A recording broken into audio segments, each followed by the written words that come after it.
Bismillahirrahmanirrahim. Assalamualaikum warahmatullahi wabarakatuh. Perkenalkan, nama saya M. Arif Darmawan Yusuf.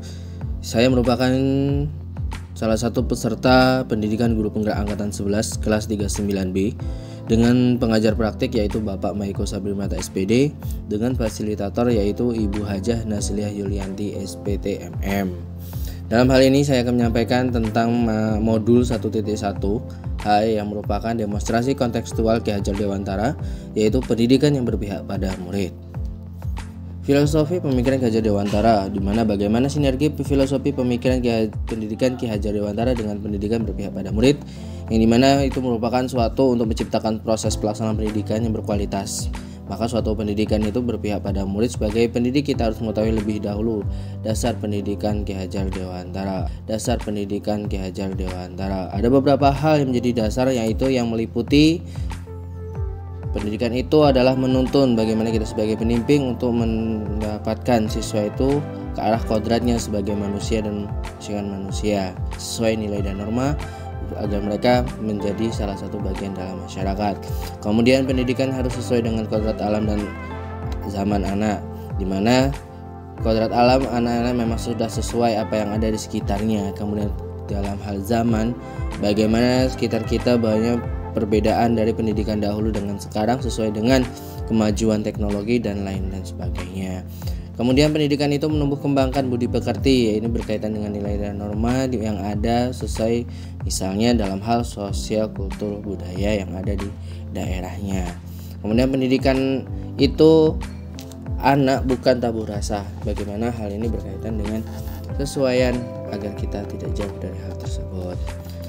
Kemudian dikenal lagi dengan teori trikon, gimana trikarma pendidikan ingarso sungkulodo ingal Madya Mangunkarso dan Tuturi Handayani, di mana Ingarso Suntulodo kita sebagai guru di depan itu memberikan contoh, Ing Madya Mangunkarso kita di tengah sebagai pembimbing mereka, yaitu murid, dan Tuturi Handayani di mana kita di belakang adalah sebagai pendorong pada murid kita.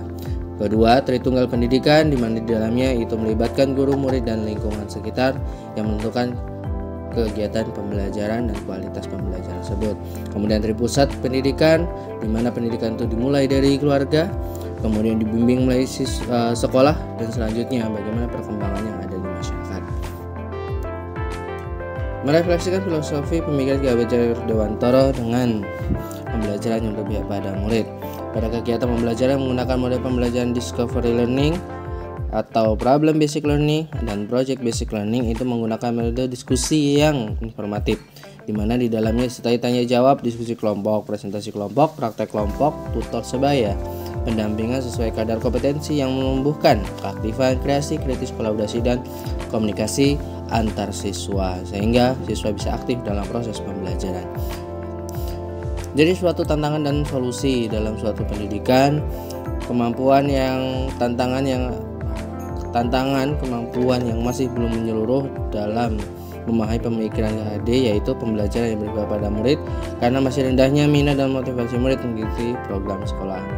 Solusi yang kita tawarkan adalah menggunakan metode pembelajaran yang variatif agar siswa atau murid itu senang dan nyaman saat belajar. Kemudian kita sebagai guru mengikuti kegiatan pengembangan diri agar guru lebih memahami pembelajaran berpihak pada murid. Guru tidak bosan juga untuk memberikan contoh, dorongan, dan motivasi kepada murid.